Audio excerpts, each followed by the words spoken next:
Yo, what's going on, everybody? It is 1 p.m. here in Crystal Lake, Illinois. That means it's time for another live stream. Today is Monday, September 18th, 2023. I switched the schedule up a little bit in terms of videos, and I released the Boston 12 review video today instead of the Pace 3. Hopefully, I'll be able to get that one out on Thursday. But I was not expecting such a reaction to the Boston 12 video that I put out today. We could talk about that in a minute. But first, let's say hi to everyone listening on the podcast and the audio only version. I forgot to check. Should we just check real quick on Chartable? Let's see, where are we on Chartable this week? I gotta log in and stuff. We are currently at 58 in the United States in terms of running podcasts. Let's see. Oh, but you know what? We have bumped up to number 27 in Australia. So to all you Aussies out there, welcome. Hope you're having a good run. Maybe you guys have just run the Sydney Marathon. Guys, I just saw some finish line footage of the Sydney Marathon. And most of you, if you've watched the results, like Betsy Sena won for the women, I think. I don't remember who won for the men. You see them crossing the tape, breaking tape and finishing, and it looks like a regular finish line. But if you flip the camera around and look from if you were in the spectators and look towards where the runners finish, when you finish as if you were a runner, you would be looking at the Opera House. It's beautiful. It's amazing. And it's full of people. There's a crowd. It's really, really cool. Hopefully I get to run that marathon someday. But if you're in Australia, maybe you experience that. So you're probably not running today. Hopefully you're just relaxing. Maybe you're going for a walk with the dog. Welcome to you guys. And for those of you guys watching this on YouTube later, but not live, I think maybe I should explain that I'm in a singlet because I just got back from my run. I had enough time to shower, but I started looking at my phone and then ate some lunch. So I'm here wearing a singlet in the live stream, and it's chilly in the basement here, so I'm a little bit cold and I kind of have to go to the bathroom. So this one's probably going to end real short, but we should have a good live stream today. And you are watching. I think we're settling in on this one, the number one running a live stream that unboxes something every day. I don't think there's another one out there. I think we're the only one that unboxes something every day, but still one. You just got to niche down. That's all. That's always been my strategy. All right, let's see who we got in the chat here. We got Brian Lang, who says, just finished my first sprint try. Awesome. He says, the swim was easier than I thought. The bike humbled me a lot, and I wasted 4 minutes in T1 changing into a banana suit and finished in 1:40 still. Awesome. That's a great job. Also, I don't know if it was his first triathlon. Probably not, because I don't know if you guys saw that Pete Buttigieg, United States Secretary of Transportation, Mayor Pete, also finished a triathlon over the weekend. I think he ran the 70.3 in Michigan. I tried to figure out what shoes he was wearing. He was wearing a blue pair of shoes that I just couldn't tell from any of the grainy footage that I saw. But I think that he also had a road bike, but he did not have clip-in pedals. So the blue shoes he wore after the swim on the bike, he had just regular flat pedals, wore the blue shoes, and then transitioned for the run in the blue shoes. I'm not sure. Brian, you got to let me know, what shoes did you run in for the running part? Eliza says, I ran in the New Balance Moors this morning. Terrible on wet ground. Sliding on crosswalks on certain types of pavement. Really, that's a surprise, because I feel like the grip, there's a lot of rubber on that one. Sorry that happened to you. Gino DG says, hi all. Sorry, I'm burping a little bit under my breath here. And Luis says, yo, what's going on? Just out of a meeting and driving back home. And he waves hi to everybody. Awesome. All right. Luke Klein says, yo, what's going on? Happy Monday, co-fam. And Eliza says, with the tank top, is it warm there? It's not that warm here. It's actually very, very balmy and nice. But I'm chilly. I'm chilly right now. I just ran out of time. I didn't want to be late for you guys, so yeah. Okay. Oh, Brian says he wore the Speed 2s that I signed. Awesome. This has saved him from cramping. Very cool. Very, very cool. Awesome. And Lala B says, I saw Tony at the Surf 10 miler. Oh, that's cool. Yeah, I saw that. I didn't know, was he running? Yeah, I follow his fiance Iron Girl Nadia. I saw she was there. Is that where I saw it? I'm not sure. I don't know. All right. Daniel Burton says we had Seth James Damore 4th in the ascent at Pikes Peak and 2nd in the marathon at Pikes Peak, which had me confused for a little while when I saw the results because I was like, wait, I thought he ran the ascent because I saw that he came in 4th. He did beat Joe Gray and his brother.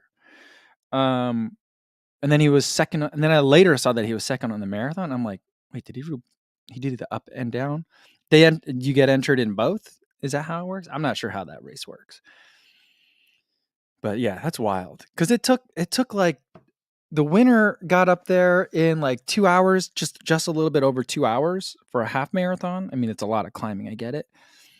I mean, like, what does it take a regular human to do the ascent and then even the full? I just can't imagine. It seems like so much. Sleep Singer says, "Hey, Co, is that your dog in the Boston 12 video?" In the Boston 12 video, I inserted a clip from my Boston 9 review, and there's a dog that's running with me, and that is not my dog. It is a farm dog that used to chase me all the time when during the pandemic. We lived with my in-laws, and I'd go running along all the country roads, and there was this one farm that had 2 of those black dogs, one younger, one older.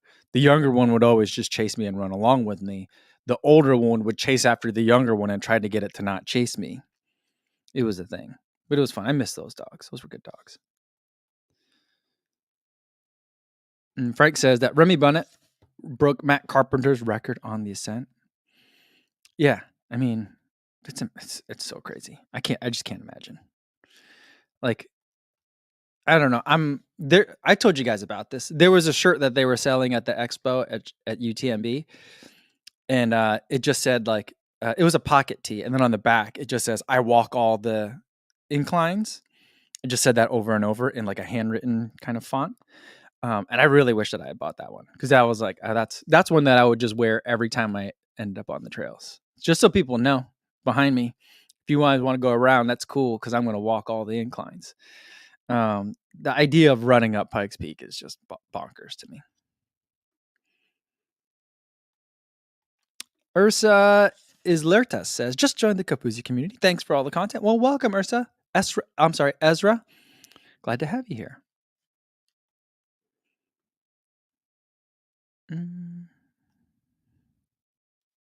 JC says, for the Pikes Peak, I think they just have winners for both the ascent and overall. It could be the same runner. Cool.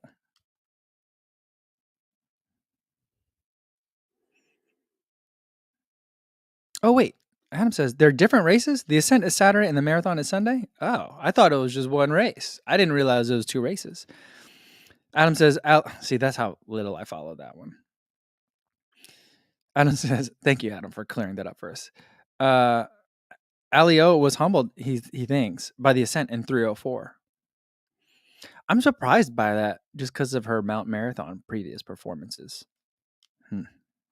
Interesting. Go Running with Oliver says the Chicago Marathon medal was revealed this morning, and he says, nice. I haven't seen that yet. I'm looking forward to that. I don't know if I'll get one this year. Not because I might not get one. I don't know if I'm going to run it. It depends. And Mixtape Tony says, just signed up for the Houston Half. Awesome. I'll see you there, hopefully in the corrals, because I'm going to be there too.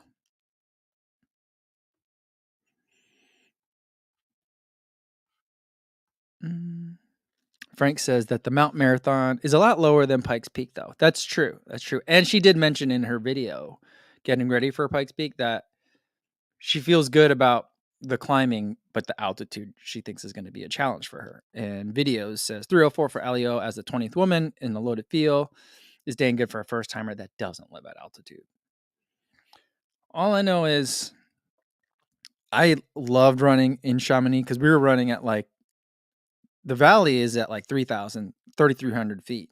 We did the cable car run, and it took us, we started at like 5,600 feet, got up to like 8,000 maybe. And then, but that was the highest it went. And then we did come all the way back down. So it was a big day. But like, that, I felt the altitude, but it wasn't like crippling. When I did the hut run and we were like sleeping at 11,000 feet, once I got tired, I never recovered. You know, it was hard. It was really hard. Zach Epley says there was a record Boston applicants. This number of Boston applicants this year. Are serious cutoff times coming? I think so. Though, so in 2019, when they had 30,000 applicants for like the qualifier times, I think there was that the year that there was a 10-minute cutoff, and then they changed, and then the following year they moved the standards. So I think that a similar thing might be coming. I think that there will be an adjustment. If there's an adjustment, I mean, it depends on how much faster everyone was and what like the average like, buffer time you need. I'm guessing like if you have less than 5 minutes buffer time, I'd be very worried for Boston next year. Out of pure speculation, just based on the number of applicants. But I have a feeling that like, it could go one of two ways. One, I feel like maybe they will more aggressively tighten the standards for women and make it a little bit of an adjustment for men. Or maybe if they want to maintain and encourage more women to enter in for the Boston Marathon, they could kind of like keep the relative disparities in terms of the men's and women's times the same. But I would anticipate for 2024, 5, that there'll be an adjustment in the times.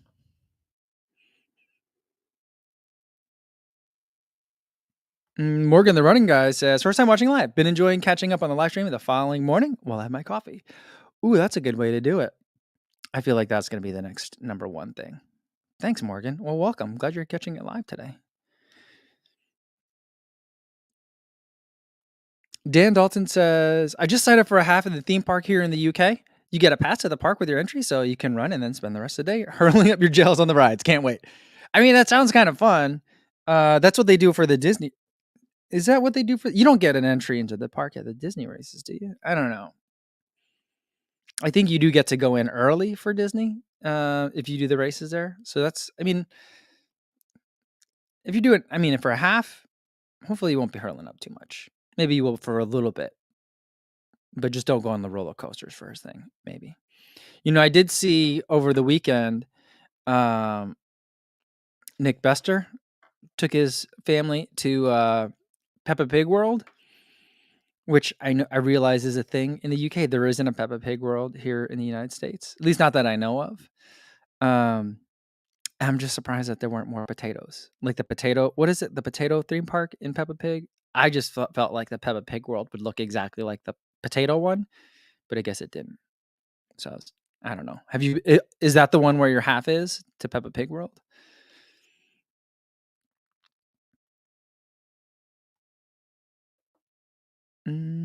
Michael Haney says, hey, everyone. Final packing before I fly to Berlin tomorrow. Weather's looking great. Who else is going? Ooh, man. I'm excited for you guys in Berlin. Hopefully you do have great weather. Kipchoge will be there.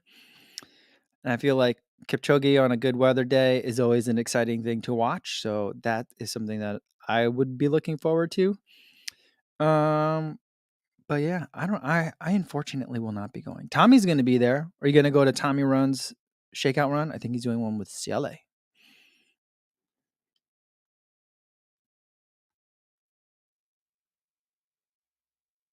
Oh, Frank says there's a Peppa Pig theme park in Florida, apparently. Well, of course there is. That's interesting.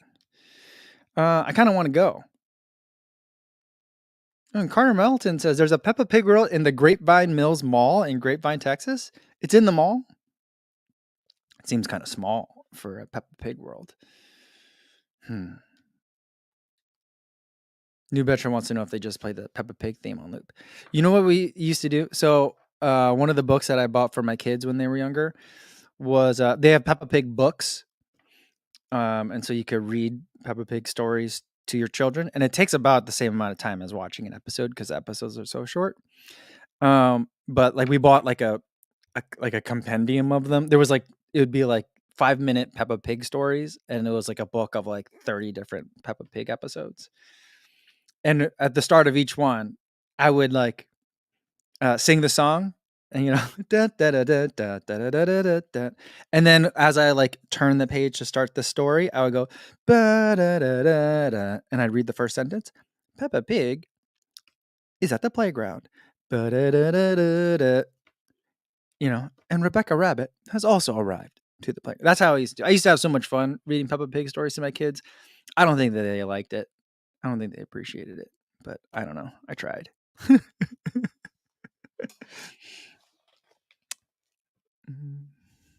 Oh, Dan Dalton says that's the one. He's gonna PB and then eat potatoes at the. There's a Peppa Pig half marathon. I think the only thing that I would be more excited about if there were like a Bluey 10K, that would be amazing too. Like in Brisbane, Australia, you go and you run a 10K and it ends at Hammer Barn and there's a stump fest afterwards. That'd be amazing.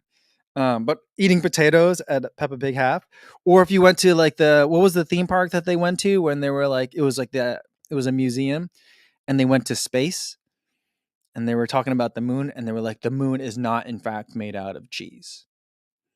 And then Daddy Pig was like, the moon is made out of cheese. And then Daddy Pig got scolded.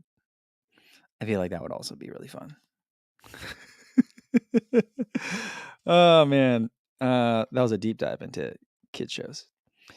All right. Changing the subject. Alan Lee wants to know, how do you fight burnout when marathon training? I'm a third of the way through my plan for the first full, and it's been kicking my butt balancing running with work and life. If you're having a hard time with it, it might be time for a down week. Do you have one coming up on the calendar? I usually don't write down weeks into my calendars, but when I'm really feeling like I'm burning out, I will tone down all the workouts. Because it took me a long time to kind of figure out is like checking all the boxes on your marathon training plan is my normal inclination. Like do or die, I'm going to do all the workouts on the day prescribed. But what I figured out the hard way over time is that like when your body's not feeling up to it, like doing the workout for the sake of doing the workouts not only doesn't give you the intended benefit of the workout, it could actually dig a hole that makes it harder to get out of. So if you don't have a cutback week written into your training plan, maybe try to figure out a place that you could put one. So that way, maybe you're still doing some workouts, but like reduce the intensity or the duration by like 2/3 for some of those sessions, and see if that gives your body a chance to kind of like catch up. So that could be it. Or maybe you just need to find a running buddy. Maybe see if you get someone to bike alongside you for a long run. Mix it up. I don't know. You might just need some variety too. Could be, or both.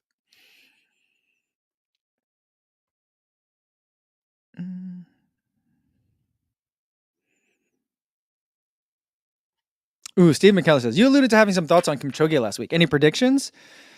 My predictions is that he's not gonna. My gut is that he's not gonna. It's hard. How do you bet against the GOAT? But I don't know if there's betting available. I'm not much of a sports bettor. But I would not bet on Kipchoge to win. I mean, even if the weather's good, he likes it. I think he'll have a great race, but I feel like we're on the other side of the peak of the pinnacle. I'm not saying he's done, but I think there's going to be a lot of other fast runners there, and if it's good fast weather for Kipchoge, it's good fast weather for other people too. Frank says, going back to the kid stuff, it's amazing that you miss all that stuff once your kids are too old for it. I can still sing the Thomas the Tank Engine theme. Oh man, that was a good one. You know what? My favorite from Thomas the Tank. Two of my favorite Thomases, the narrator, not the Thomases, but the narrators. Pierce Brosnan as a narrator for Thomas the Tank is really, really good. I feel like for me, it's the right British accent to go with like Sir Topham Hatt and everything that's going on the island of Sodor. But my favorite narrator for Thomas is George Carlin.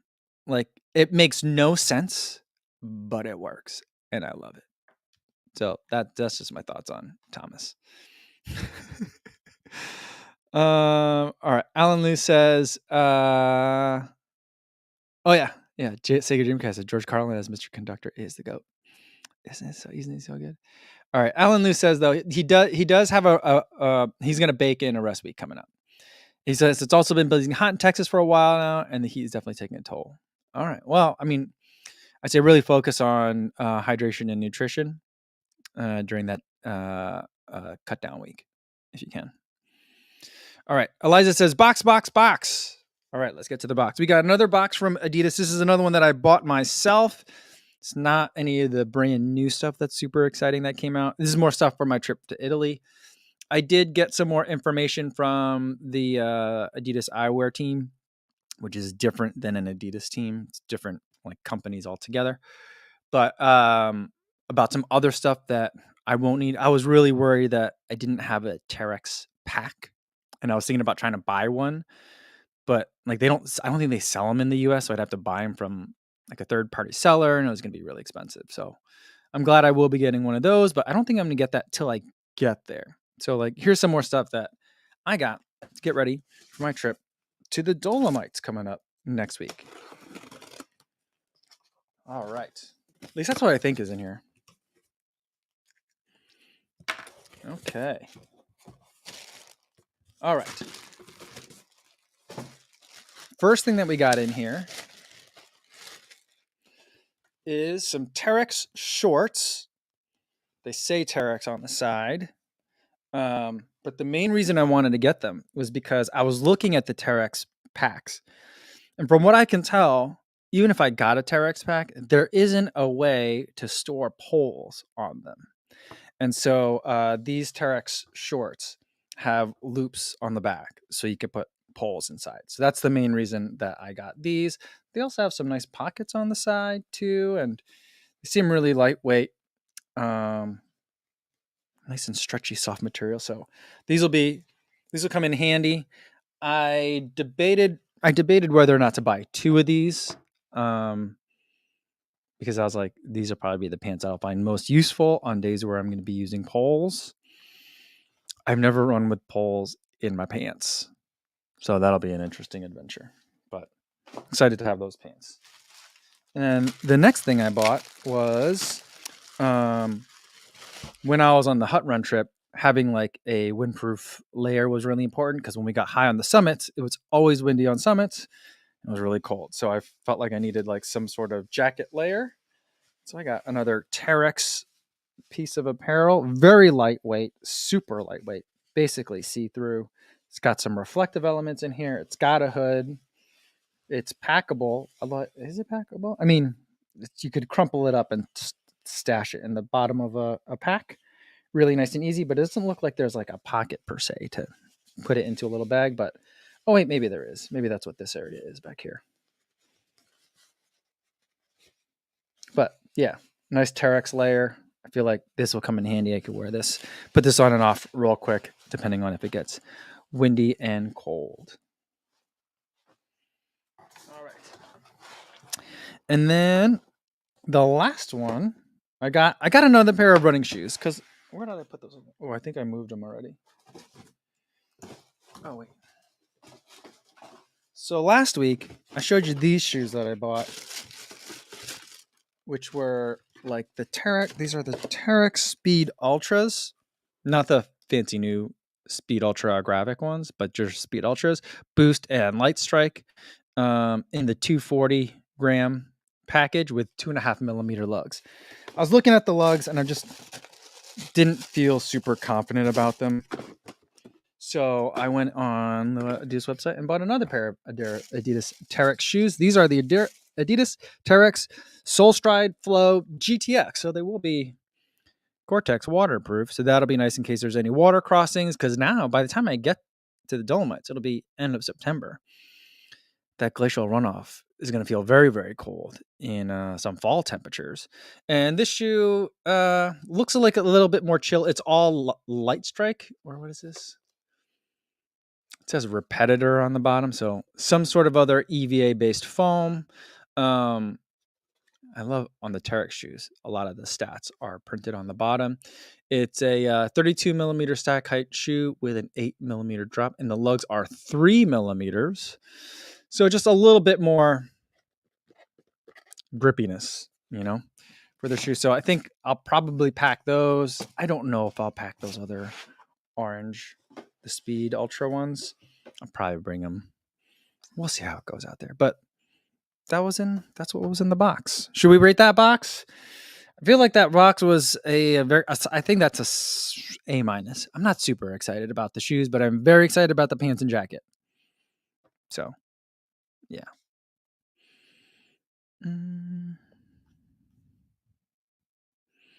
Ooh, Mika Kataya says that has the Adistar midsole, if I recall correctly. Yeah,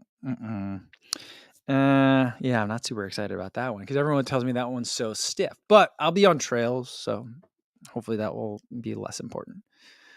And the Bernard Planier says the 240 is amazing, like an off-road Boston 9. That sounds like music to my ears. I'm just worried about the 2.5 millimeter lugs. I just hope that there's enough grip on those. I ran in the 299s last year. I think they're the Ultra Trail Agravics.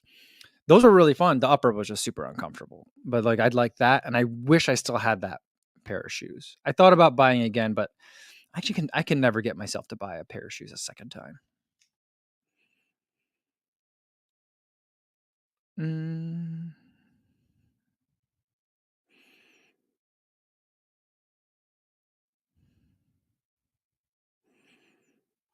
Elliot Ender says, I feel like that 2.5 millimeter lug would make a great winter road running shoe. I think so. New Betcher says that the 240 is also saying that they feel like Boston 9s for trail and have astonishing touch and grip. Okay, now I'm getting excited about it, guys. I'm getting excited. Also, I've decided after releasing the Boston 12 video today, I gotta find, even if it's a used pair, I gotta go find some Boston 9s because I keep referring to it. It's definitely one of those like nostalgia halo shoes, kind of like how people talk about the original Cliftons. So I need to get a pair of those, I think. Robert Romero says, "Will you be reviewing the Prime X Strung 2? Yes. Adidas said that they were sending me a pair, but I ordered another pair. I ordered a pair myself yesterday because I think I'm just so low on their list of priorities. I hear stuff from them that they're gonna send me things, and I just never get it. So yeah. Mika says I've still got like 5 pairs of used 9s. Are they in a size 9? Let me know. All right. Apple and AJ says, tried the SenseRide 5 today at Nordstrom Rack. $99 and still way too stiff. I think I like the SenseRide 5. I did not like the SenseRide 3. That was the last SenseRide that I tried before then. The SenseRide 5 to me feels a lot less stiff than the SenseRide 5. But, and I said this in the review video, I pretty much only like it when it's really nasty and slippery out and gross, you know? So, yeah. So I like it. But you know what I like more than the SenseRide 5 from Solomon right now? The Thunder Cross. That's a really fun shoe. I did size up on that one though. So Getting to Run says, what size? I have 2 pairs that I can't really use post injury. If you got a size 9, let me know. I'll buy them off of you. You guys got to message me if you got size 9s.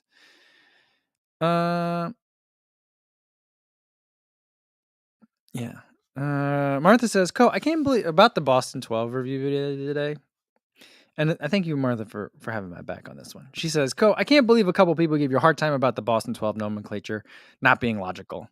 Names should have some connection or logic. That shoe's been all over the map since version 9. I agree. So like my basic premise for the video, for those of you who hadn't seen it yet, is that I feel like this year's Boston 12, it's a fine shoe. It's better than the 10 was. But it's not really a Boston to me. And people are like, reviewers today, they're so picky, you know? Or some people are like, well, I really like the shoe and it works for me and all this stuff. And all valid opinions. And maybe reviewers are too picky, but we review things for a living. But ultimately, I mean, it's our job to be picky, right? But like, ultimately, my premise on that was like, they made a great shoe, but you know what? You called it a Boston. I didn't call it the Boston. So if you're going to call it a Boston, it has to mean something. Otherwise, call it an Adidas Terex Flip Flop 12.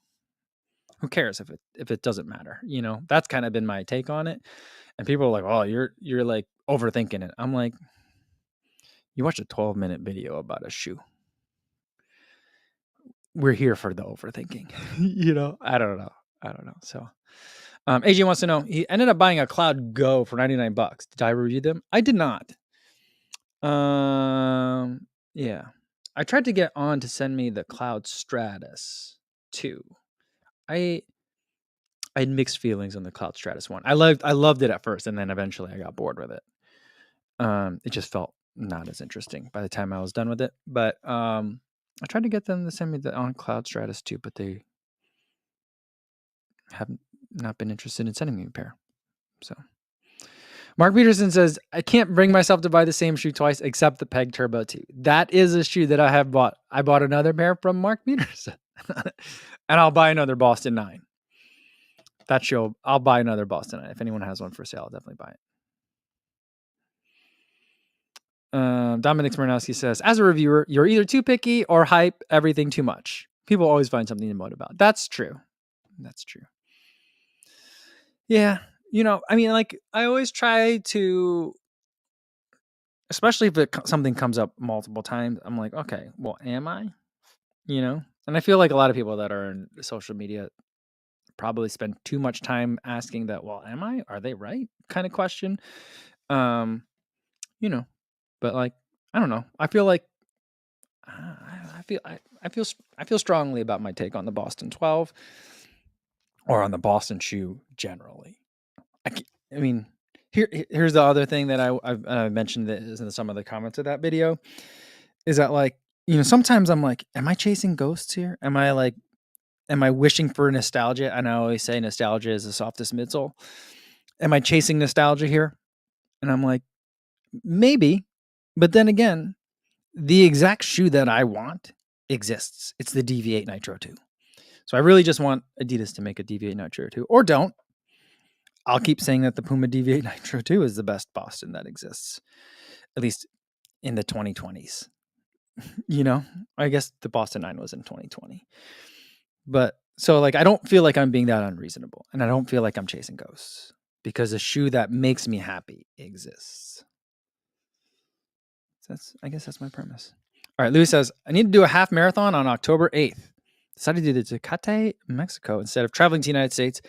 I need to save some money for CIM. All right, well, I haven't heard any updates from any brands in terms of spaghetti dinner, but hopefully we'll have something fun that we could do beforehand at CIM. Sean Mann says, are you using road shoes for running on grass? I do all the time. The 880, I took on I took on the same trails that I do my trail shoe testing on, and it does fine. I've also done that with the Mach 5. I'm trying to think of what other shoes recently have I done that with. Those are the two that kind of like jump out at me. But also as part of my Boston 12 testing, I did it on a grassy loop around a pond that happens to be almost exactly 1 mile around. It has just a little bit of hills and relatively flat.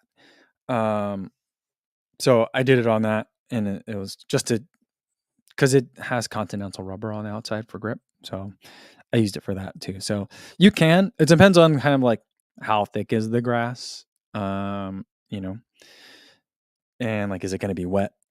Right. So like if you're running like on a golf course, then yeah, absolutely. Road shoes will be fine. But if you're running like off trail somewhere in the Colorado mountains and it's grassy, probably want a trail shoe. So it just kind of depends what kind of grass.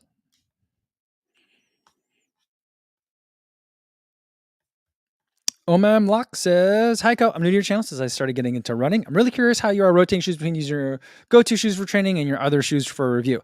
I don't have go-to shoes for training. All the shoes that I have are shoes that I'm reviewing right now. So like I always have a mix of daily training shoes, racing shoes, trail shoes. So like whatever I pick what I need for the day, and then I pick the shoe that kind of matches for that. And if I have multiple, then I'll prioritize that. So right now for daily trainers, I'd like to get to the long-term reviews for both the Solomon Aero Glide and also, what's the other one? The Propel version 4. So if I have like an easy mileage day and my feet feel pretty good, then I'll do those. But then I also have other shoes that kind of come in that are about to release that I want to do videos on. So I might do a first review video on, for example, like the 1080 version 13 or the Triumph 21 Run for Good. Those will be coming out in the next like couple of weeks. So that's kind of how I decide how to do an easy day shoe. If it's a race shoe, then I take of the race shoes that I'm testing, what do I need for my workout today? So like for my workout today, it usually sits right here. I had it's 400 meter repeats session. So I was like, all right, let's get a carbon plated shoe out. I want to do it on a track, so I don't want a super tall one. So I went with the On Cloud Boom Echo 3. Another good option would have been the Solomon S-Slap Phantasm 2. Or even the Topo Cyclone 2. That would have been a fun one for the track as well. Or the Takumi Sen 9. So it kind of depends. I have enough shoes that I'm testing that I let what I need from a running perspective dictate what kind of shoe I need. So that's kind of how I do it. But I'm like shoes I love, like the Nova Blast 3. I got this one. I actually have like 140 miles in, which is unusual. I usually get to like 100 miles and then I kind of put it to the side because then I need to test other shoes. I'm only one person. So like I kind of have to make every mile count. 949 says, are you running the next Boston? No, I decided that in Boston last year already. It's a fantastic race. I can see why people want to run it every single year of their lives and why they keep going back. It's a difficult course that takes years to master, I think, and it'd be fun to run it again. But it took me a really long time to get to Boston. It took a lot of ups and downs trying to get there, and situations like this year where I'm sure there's going to be a significant time buffer cutoff. So people that are really trying to get there that hit their BQs and still won't be able to go. So I just feel like I ran it once. I'm happy to go again next year. I'll be there again next year on the sidelines, but I'm not. I didn't apply to be in. I'm not one of the 33,000 that signed up this last week or whenever it was. So I'll be there. I'll see you guys. We'll do a shakeout run. Hopefully I'll have some other events that we can all hang out at together too, but I won't be running it. Tanya Burton wants to know, how did the 1080 version 13 feel on the wet roads? Perfect. It was great. It even did pretty good with the wetness too. I thought like that material would really soak up the water. It did, average. So it was good.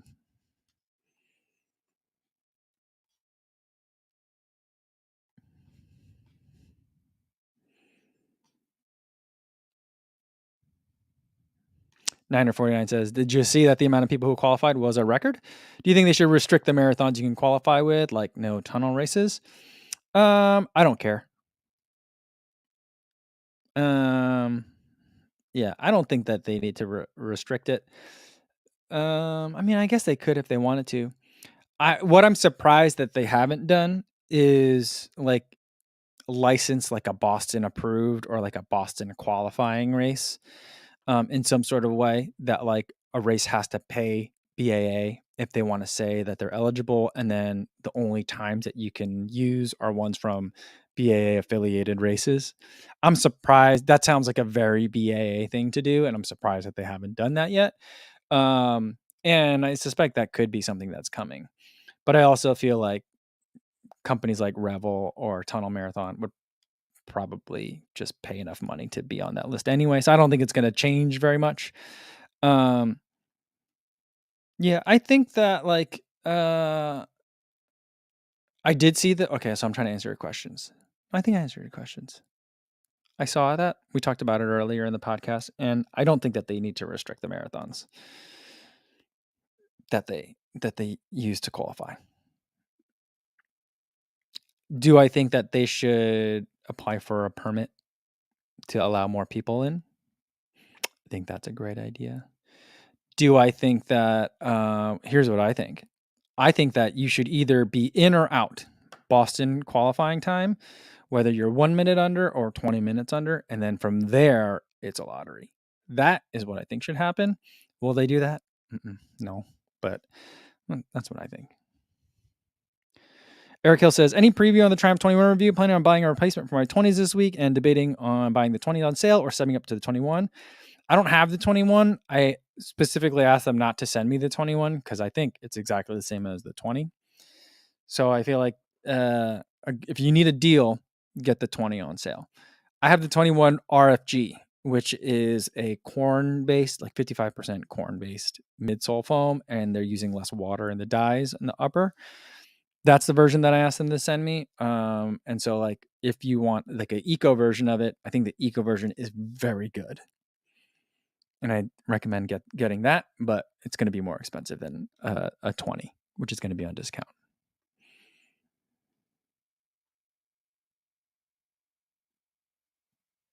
Growing Well says, is it permissible for someone doing a virtual World Managers Marathon to buy the official gear even though they are not there in person? I say absolutely. It's your money and you're going to be wearing it. So like, that's fine. I think for Boston, that's where people get touchy. And I also don't care if people are going to be upset about it. That's on them, not you. So whatever. So do what you want to do.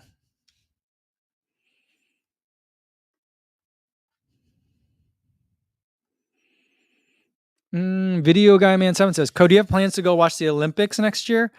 I have plans. Is anyone sending me? Not currently. So, yeah, if any of you guys know a brand that's looking to send an influencer over to Paris to go watch the Olympics, specifically the marathons next year, there's also going to be a mass participation 5K after the men's marathon, which I'm also very interested in doing. So there's that. I'd love to do that. I talked to my wife about it yesterday. It's Paris. So it's like, is that a trip where the whole family comes out? I don't know. But like traveling anywhere where there's Olympics in town seems like a bad idea. So we're not sure. But like I have, excuse me, I have at least the marathon penciled in on my calendar for next year. Alf Dickinson wants to know tunnel races. Tunnel race is a downhill. It's called Light at the End of the Tunnel. It's a race that's outside of Seattle by about 45 minutes, and it's a 2,000 foot downhill race. Really, really fun. Beautiful, like dirt road that you run down on. Very scenic, tree covered for most of it. Really fun. One of the most fun marathons that you can run. Because that 2,000 feet of downhill is all usable. It's a very gradual grade, enough that you notice it, but it's never so much that you're like braking on the way down. So super fun. Some people call it cheating. People love to put asterisks on things. So, anytime people can say someone else is not really doing it right, people will find a way to do that kind of thing, So, some people like them, some people hate them. David DDR says, runner on a budget here. What shoes from last year should I look into for easy rides and good cushion? Someone sent me a link that they found the Adidas SL for like $25. That's a this year shoe that I feel like is a good deal. The Puma Deviate Nitro 2 is a $160 shoe that was on sale for like $110 or something. It's since gone back up. I think all those sale versions are have been gone through. I'm trying to think. The Takumi Sen 9 is a $180 shoe that was on sale for $108 for a long time. That's all gone now too. So it comes and goes. I'm trying to think what's a good sales shoe right now. We were talking. Was it Mark? Someone said on Friday that at Joe's New Balance outlet, the Fresh Foam More, the New York version, was on sale for like $100 or so. I would look for that. That's a great shoe. That's this one. Right here. It's a big shoe, daily trainer, max cushion shoe. You're not going to be trying to race fast in this one, but really fun shoe to be able to log in a bunch of miles. And it's normally a $160 shoe, but it was on sale for a pretty significant discount if it's still there. That could be a good one to look at.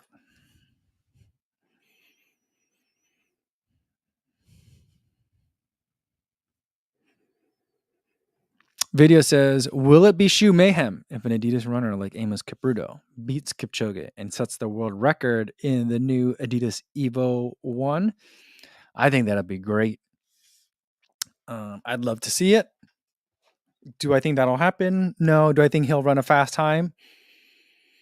Yeah. I mean, remember, like, There's been debate about it, but like, remember that I forget the name of the runner. Someone ran and won. Was it Valencia that year? Someone won a marathon in the first version of the Primex, and they mixed up their shoes and were supposed to race in the Adios Pro 3 or 2 and accidentally ran in the Primex, and then they checked that person's shoes after the race and then they were disqualified. I feel like that was a really well played PR stunt. And I feel like I'm not saying that the Evo one is a PR stunt, but I feel like there's a lot of marketing happening.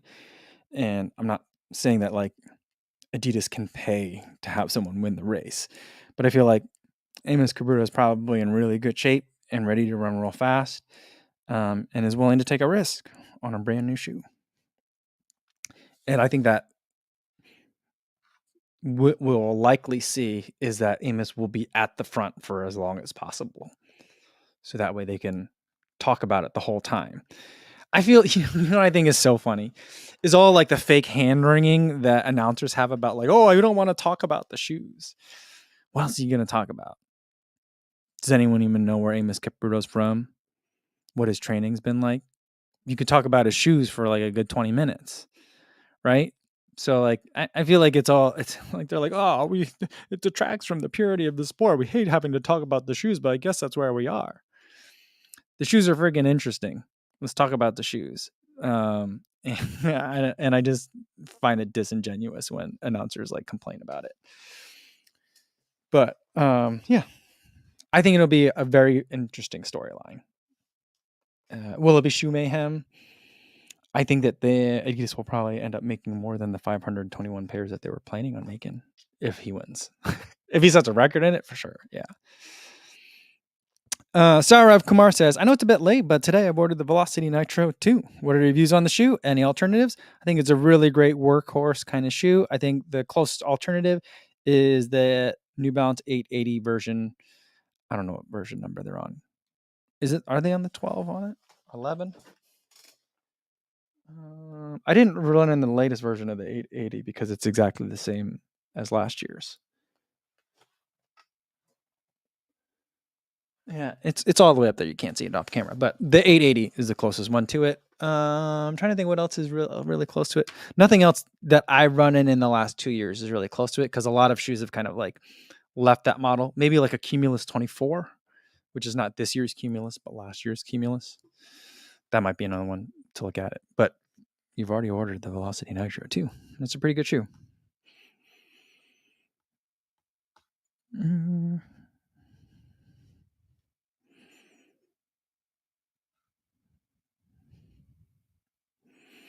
Eric Hill says, given that the new sponsor of Boston Marathon is Bank of America, also the sponsor for Chicago Marathon, I wonder if there may be some sort of system setup giving priority for Chicago Marathon.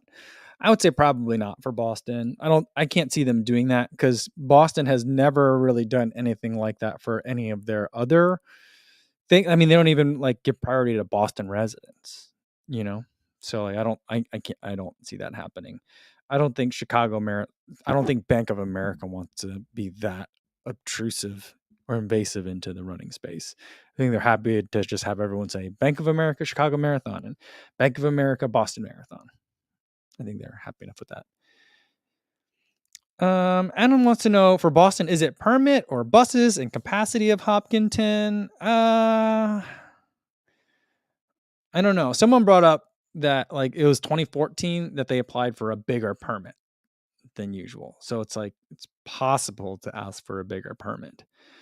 I mean, like, yes, I get the concept that like cities need to open up and not everyone is a runner, right? And so like you can't close an entire city down for the entire day. New York City does it just fine, right? And so like for an area that prides itself on like the whole state shuts down on Patriots Days for the Boston Marathon, I mean, I feel like I don't live there. It doesn't affect me, but I feel like put your money where your mouth is a little bit for some of the time is kind of like where I'm leaning on that. I feel like I don't think it's a buses issue. I think they can get more buses. I don't think it's a Hopkinton capacity issue. I don't think I think blaming it on permitting is a convenient thing to say. But I just think that Boston likes it size the way it is. And Serious Runner made a joke about it today in his latest video when he's like, we get to finally say no to so many people. I think there's part of that that's true. Just in the same way, like Western states, there's a permitting issue that's there with the Park Service. I kind of understand that. But like there's like a more legitimate thing. You think Hopkinton is like, nah, too many. 33,000 is good, but 36, never. Like I don't know. I don't know. So I don't know. Here's the other thing that I came across today, and I need to look further into it, but maybe some of you guys know, maybe we'll end on this. I was listening to I forget what it's called, but it's an Abbott World Major Marathon podcast. Dina Castor's one of the two co-hosts. And they were talking to the race director for Sydney Marathon. And they were talking about, well, we hope you get to the 104 points you need. So apparently there's a series of points that they have to score to be able to be considered for the 7th World Marathon Major. I don't know what qualifies as those. I'm guessing like number of participants that the race can handle. Like if your race can only handle 5,000, no matter how good it might be, it's not going to be a world major marathon. It's just not big enough, right? If your city doesn't have enough hotels, like Eugene will never be the spot for a world major marathon. There's just not enough hotels, which is something that always boggles me because it's a college town for a university that has graduation every year. But anyway, there's that issue. But I want to know, does anyone know what the point system is that they have to get? Like what are the qualifying metrics that they have to? They just mentioned it in passing and they never explained. Maybe I'll message Dina and ask her if no one else here knows. But does anyone know? I don't know.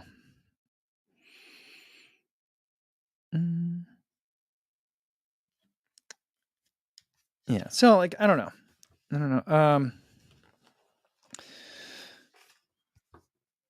Yeah, I just think that like it'll be interesting to see like if those are the criteria for new cities, where does Boston fit on some of those criteria? Because it's not a world record eligible course, right? I don't know if that even matters, you know.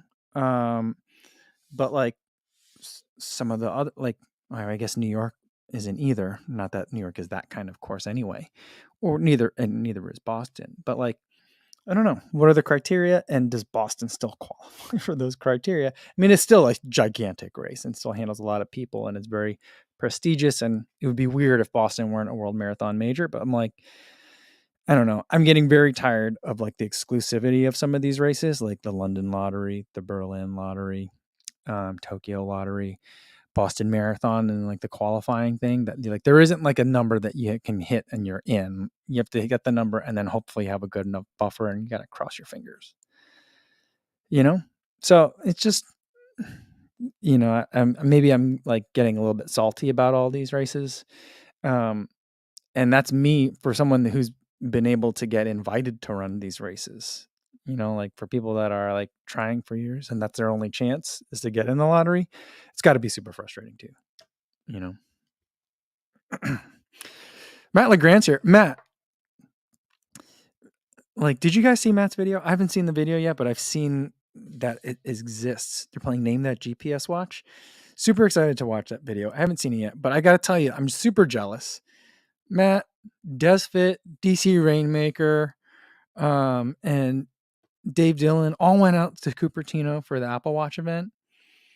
I mean, I feel like at this point, I'm just gonna go out to Cupertino to hang out with you guys. I don't get invited to Apple events, but I just want to hang out for beer time afterwards. That'd be fun if I could hang out, if I'm invited to the club.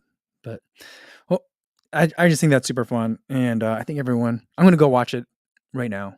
You guys should go check it out too. Matt's new video. I think it'll be a lot of fun. All right, I think that's gonna be a good place to end it for today. Oh wait, the one thing that I will say on that, Tales of Mileto reminded me of one thing. Says, and if they do add the Sydney Marathon as a major, let's see how they decide the entry for that race. That'll be interesting. But on that note, for entry to Sydney Marathon, we've already talked about or was it Friday, that Sydney's going to be the 2024 World Masters Championship race, even though it's not in a major. It's the first time they're doing that. In that same interview that they did with the race director for Sydney, they were talking about like, well, hopefully we'll know and we'll be able to announce for 2025 whether or not you guys are the 7th World Marathon Major. I don't know if that means they're announcing it in 2025. That's when they're going to make the decision. Or maybe they're going to announce it in 2024 and 2025 will be the first year they race it. I interpreted it as meaning like 2025 will be the first year that you can race a 7th World Marathon Major, whether that's Cape Town, Chengdu. I think Chengdu, China is the other city that's being considered, or Sydney. So like, get your wallets ready, you know, because that's coming up. So you guys should probably listen to that interview as well. All right, that's gonna be it for today. Tomorrow, no video, but we'll do another live stream same time as today, 1 p.m. Central Time, and I don't know if we'll have anything to unbox, so we'll see. But hopefully I see you then. And in the meantime, be safe out there, everybody. Thanks.